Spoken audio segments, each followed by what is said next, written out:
Bonjour, bienvenue à la prépa ISP, préparation du concours de directeur pénitentiaire d'insertion et de probation, un corrigé du sujet d'annale 2025 en droit de la fonction publique, les droits et obligations des fonctionnaires sont-ils pertinents?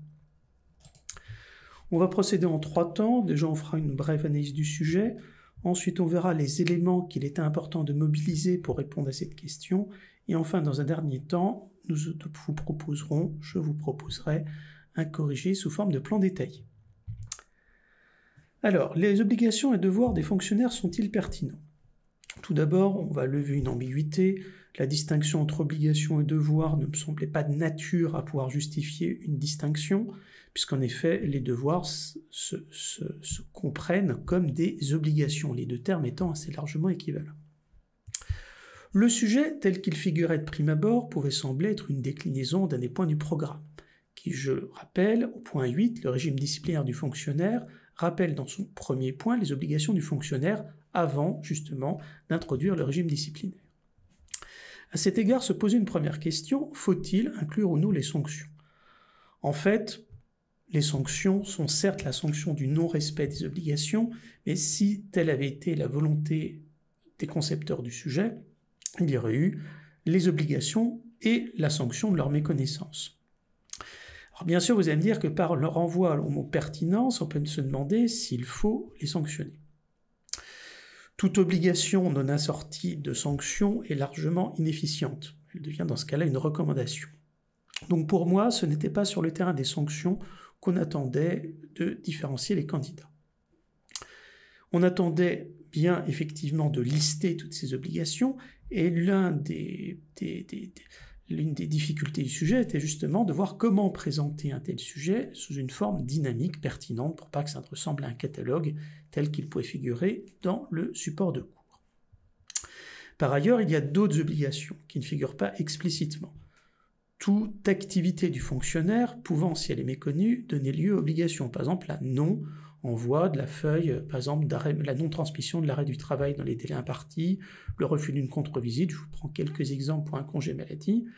De fait, les obligations ne se limitent peut-être pas exclusivement à celles que l'on voit. En fait, les obligations liées à un congé maladie, comme la transmission de l'arrêt maladie, c'est le respect, l'obligation de servir. L'obligation de servir passe également par la connaissance d'un certain nombre de règles, qui peuvent d'ailleurs être précisées par un règlement intérieur, mais c'est bien une obligation de servir. Donc même si la notion d'obligation pouvait apparaître à d'autres endroits du support de cours, on pouvait, pour traiter ce sujet, se baser sur le point 8, le régime disciplinaire du fonctionnaire, du moins le premier sous-point, les obligations. La difficulté, outre qu'il ne fallait rien oublier, c'était le libellé du sujet. Sont-ils pertinents? Quand j'entends parler de pertinence, je m'interroge déjà sur de possibles évolutions récentes. Si des évolutions, c'est qu'on considère que l'on pouvait encore progresser et faire évoluer de manière plus pertinente. Dans les éléments de cours que je vous listerai, c'est le point 2, le rassemblement des éléments de cours, je surlignerai en jaune les évolutions récentes. Mais il y a des évolutions qui n'ont peut-être pas encore eu lieu, de possibles réformes. Alors sur ce point-là, je vous le surlignerai en vert, je serai extrêmement prudent, on n'attend pas d'un agent de la fonction publique, fût-il un cadre, un directeur pénitentiaire d'insertion et de probation, on n'attend pas qu'il révolutionne, ce n'est pas un élu, il n'a pas un programme à suivre. On pouvait toutefois mentionner un certain nombre de sujets faisant débat, et là aussi le support de cours permettait de les évoquer, certains sont repris par du surligné vert, d'autres étaient dans le prolongement d'observations que vous pouviez recueillir. On pouvait aussi noter que c'est un sujet d'actualité, les obligations déontologiques sont très souvent avancées, on note qu'un certain nombre de corps de la fonction publique et de cadres se dotent d'obligations spécifiques. Ce rappel pouvait d'ailleurs figurer dans l'introduction pour montrer toute la pertinence de ce sujet. Alors, sur les éléments de réponse, déjà sur le principe généraux de la fonction publique, le principe de parité implique notamment que les fonctionnaires soient soumis à un même régime de droits et d'obligations, nonobstant des différences qui sont liées à l'appartenance à un corps de la fonction publique spécifique. Enfin, on peut noter que ces obligations sont en grande partie de droits et de libertés. Et on verra qu'un certain nombre d'observations, de mentions des obligations tendaient effectivement à mentionner ces droits et libertés dans un équilibre à trouver.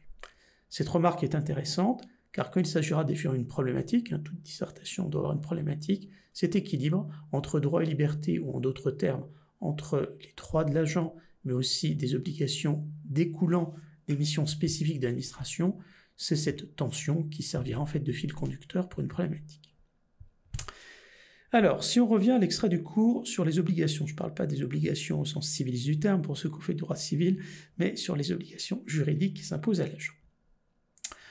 On notera qu'une distinction classique, celle qui a été proposée, qui n'est pas celle du programme de cours, du programme de l'épreuve, parce qu'il est très court, le programme de l'épreuve, noterez qu'il tient en 20 lignes, il est celui que l'on reprend dans le support de cours, et comme il faut organiser cette distinction entre des obligations qui résultent de l'exercice des fonctions et d'autres obligations qui sont liées à la vie privée, bref, on ne cesse pas d'être agent public ou fonctionnaire quand on franchit la porte de son bureau, quand bien même ce ne serait pas pour du télétravail, mais cela s'impose par des obligations, comme la dignité, qui s'imposent même en dehors de l'exercice des fonctions. Ces obligations, j'en vois 5, déjà se consacrer exclusivement à ces fonctions. D'une part, l'agent n'a pas le droit de déléguer ses fonctions, il ne va pas les sous-traiter en d'autres termes, et surtout un encadrement des règles de cumul d'activités. Alors les exceptions sont soumises à déclaration d'autorisation préalable, elles sont relativement nombreuses et elles tendent à s'élargir, et là ça faisait partie justement des débats, doit-on permettre à l'agent de cumuler davantage d'activités compte tenu de l'intérêt du service? Alors il y a des cumuls qui sont possibles, par exemple les activités d'enseignement artistique, d'autres qui sont soumises à une obligation spécifique, car l'agent doit se consacrer à son service. Ce qui est surtout intéressant, c'est qu'on va voir qu'il y a des conflits d'intérêts et déclarations d'intérêts qui ont fait l'objet d'un régissement récent. C'est la loi du 20 avril 2016, l'avant-dernière loi de la fonction publique, l'autre étant celle du 6 août 2019 de transformation de la fonction publique. La loi du 20 avril 2016 a introduit à l'article 25 bis de la loi de 83, aujourd'hui c'est partie du Code général de la fonction publique, la notion de conflit d'intérêts. Je ne vous la définis pas, vous la verrez dans la diapositive. Enfin, l'article 25 ter, lui, a précisé le régime de déclaration d'intérêt pour certains fonctionnaires placés à un certain niveau, et ce régime s'opère sous le contrôle de la haute autorité pour la transparence de la vie publique. HATVP. Le devoir d'obéissance. Il faut obéir à son supérieur hiérarchique. Il y a toutefois des exceptions qui sont très strictement encadrées. Il s'agit de l'ordre manifestement illégal et de nature à compromettre gravement un intérêt public. Plus intéressant, c'est le droit de retrait. Alors j'aurais pu le mettre en jaune parce qu'il a connu certaines évolutions, notamment dans le cadre du Covid, c'est-à-dire en cas de danger grave et imminent. Sauf que, précisément, en l'occurrence, dans le cadre de la pandémie liée au Covid, il a été jugé que la situation de droit de retrait ne s'appliquait pas. Alors, je l'ai mis ici parce qu'il fallait bien le mettre quelque part dans le suivi, c'est l'interdiction des comportements sexistes, du harcèlement sexiste, du harcèlement moral. Pourquoi je l'ai mis dans l'obéissance? C'est parce qu'un certain nombre d'ordres, ou de la manière dont un supérieur peut servir, peut s'apparenter à du harcèlement moral. Il était utile d'avoir un bloc sur ces obligations. Là encore, ces obligations qui datent du XXIe siècle, et la loi du 6 août 2019 a renforcé le dispositif de signalement des actes de violence, de harcèlement moral ou sexuel ou d'agissement sexiste. Oui, le harcèlement, c'est plutôt sexuel que sexiste.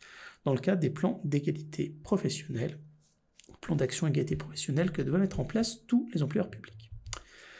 L'impartialité, je n'insiste pas plus. La neutralité comme composante du principe d'égalité doit être prise en considération de la liberté d'expression. C'est là qu'on voit que la tension entre les droits de l'agent et ses obligations prend tout son sens. Et une obligation spécifique est le principe de laïcité. Avec un avis du Conseil d'État qui est connu, Mademoiselle Marteau, que ceux qui ont fait plus largement du droit administratif connaissent peut-être, cette obligation de laïcité aurait pu, l'interdiction de laïcité et ses obligations religieuses pour l'agent, aurait pu justifier d'être une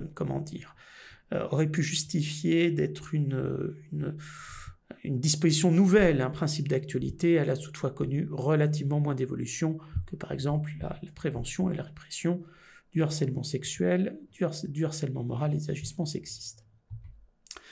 L'obligation de discrétion et de respect du secret professionnel doit se distinguer. Le secret professionnel, c'est de ne pas faire connaître des obligations dont l'agent peut avoir à connaître dans son cadre professionnel.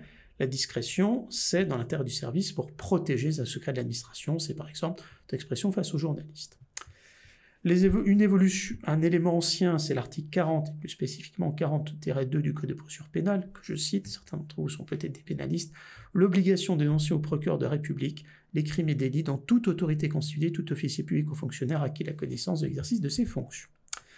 Les nouveautés, c'est la protection des lanceurs d'alerte, issue là encore de la loi du 20 avril 2016, modifiée par la loi du 21 mars 2022, qui permet de protéger dans leur carrière les agents qui ont relaté aux témoins de bonne foi aux autorités administratives ou judiciaires de faits constitués d'un délit ou crime susceptible d'être qualifié de conflit d'intérêts dont ils auraient connaissance dans l'exercice de leurs fonctions. Les lanceurs d'alerte, c'est quelque chose de nouveau, je l'ai mis dans le cadre des obligations, parce qu'on verra que cette procédure est très encadrée. Vous ne pouvez pas vous instituer en lanceur d'alerte, c'est un peu la définition, mais du moins, vous devrez le faire dans un cadre très défini qui consiste notamment à le signaler à votre administration. Une circulaire du 26 juin 2024 l'a précisé, quels sont les agents qui sont susceptibles de constituer un lanceur d'alerte, comme des facilitateurs, et une procédure interne qui doit être instituée pour toutes les administrations de l'État, avec aussi des garanties et protections de l'agent lors d'un signalement. Autre disposition, est-on dans le domaine des obligations? J'estime que oui, même si ça touche non seulement l'obligation pour l'agent, mais aussi pour l'administration. C'est peut-être là que quand il y avait le mot obligation et devoir, on voyait l'intérêt de dissocier obligation et devoir, et ces dispositions touchent à la transparence des plus hautes rémunérations. S'agissant maintenant des obligations déontologiques dans la vie privée, c'est-à-dire qui s'exercent en dehors des fonctions, le fonctionnaire est tenu à une obligation de dignité. C'est par exemple le cas, en cas de faute pénale, la possibilité d'avoir une procédure disciplinaire du fait de l'atteinte portée à l'image de l'administration au bon fonctionnement du service. C'est les mêmes qui justifient la suspension, c'est les mêmes d'ailleurs qui peuvent justifier qu'un agent public qui n'aurait pas été poursuivi dans un cadre pénal puisse être sanctionné disciplinairement au regard des faits qu'aurait révélé l'enquête pénale. L'obligation de faire preuve de désintéressement et de probité, il s'agit d'une part de faits qui sont susceptibles d'être qualifiés de crimes et délits au plan pénal. Je vous donne ici la liste, le crime, le vol et détournement de fonds, la concussion, le détournement des moyens publics et le délit de favoritisme. Il est évident que dans une copie, vous ne pourrez pas développer chacun de ces points aussi longuement. Le désintéressement et la probité, ça passe pour d'autres raisons, par exemple l'interdiction de recevoir des dons des administrés ou d'être payé pour favoriser la carrière d'un fonctionnaire. Enfin, et ça, il y a eu d'importantes évolutions, c'est au regard des fonctions exercées, c'est l'encadrement du départ dans le secteur privé, ce qu'on appelle le pantouflage, qui existe depuis un décret de 1791 pendant 5 ans. Un agent ne doit pas exercer des activités privées dans une entreprise qu'il a contrôlée ou subventionnée. C'est encore une fois la Haute Autorité pour la Transparence de la Vie Publique, la HATVP, qui s'assure du contrôle de ces obligations. À noter que ça ne s'opère que pour des agents, la HATVP, du moins ce contrôle ne s'opère que pour des agents à un certain niveau hiérarchique. On tend toutefois à noter que dans les autres cas, l'autorité hiérarchique peut saisir la HATVP. Ça me semblait un point intéressant. Faut-il élargir les fonctionnaires? Faut-il le définir plus largement? Doit-on étendre le rôle de la HATVP et de sa saisine? Ça pourrait faire l'objet de sujets faisant débat, c'est-à-dire, je vous l'ai surligné ici en vert, sur des points d'évolution potentielle, puisque la question est à la pertinence du dispositif actuel. On notera enfin que la loi du 6 août 2019 de transformation de la fonction publique, la loi TFP, a créé une règle de rétro-pantouflage, c'est-à-dire qu'il ne s'agit plus seulement du départ dans le privé, mais après le départ dans le privé, le retour dans le public, pour éviter qu'il y ait un conflit d'intérêts entre les fonctions exercées dans le secteur privé et les nouvelles fonctions dans le secteur public. Enfin, le devoir de réserve, je vous le mets en grand D, il est d'origine jurisprudentielle, ne figure pas dans le statut général. C'était d'ailleurs une demande explicite en 1983 du ministre de la fonction publique Anicet Le Pors, qui considérait que ce devoir, qui avait été créé dans les années 30, une période plutôt restrictive, en tout cas pour les droits et libertés des agents publics, qu'elle devait être appliquée au cas par cas, la notion étant trop élastique pour faire l'objet d'une définition générale. Faut-il faire figurer le devoir de réserve dans le statut général? La question se posait en 1983, elle peut à nouveau se poser aujourd'hui. La diapositive, je ne vous la détaille pas, mais elle reprend ce qu'est le devoir de réserve, sa définition. Elle précise que ce n'est pas une censure d'un mode d'expression, mais donc sur le contenu des opinions, mais bien du mode d'expression. L'agent doit éviter en toutes circonstances d'adopter des comportements pouvant porter atteinte à la considération du service public, et on tient compte de sa place dans la hiérarchie, des circonstances dans lesquelles il s'exprimait, de la publicité plus ou moins grande donnée à ses propos, et des formes d'expression. Ces propos sont injurieux ou outranciers, ils peuvent être davantage constitutifs d'un manquement au devoir de réserve, et qui peut bien sûr engager ce manquement une procédure disciplinaire. Donc on voit que la deuxième partie, les obligations déontologiques, bon là je vous ai mis 3 diapositives. Allez, 1, 2, 3, oui c'est ça.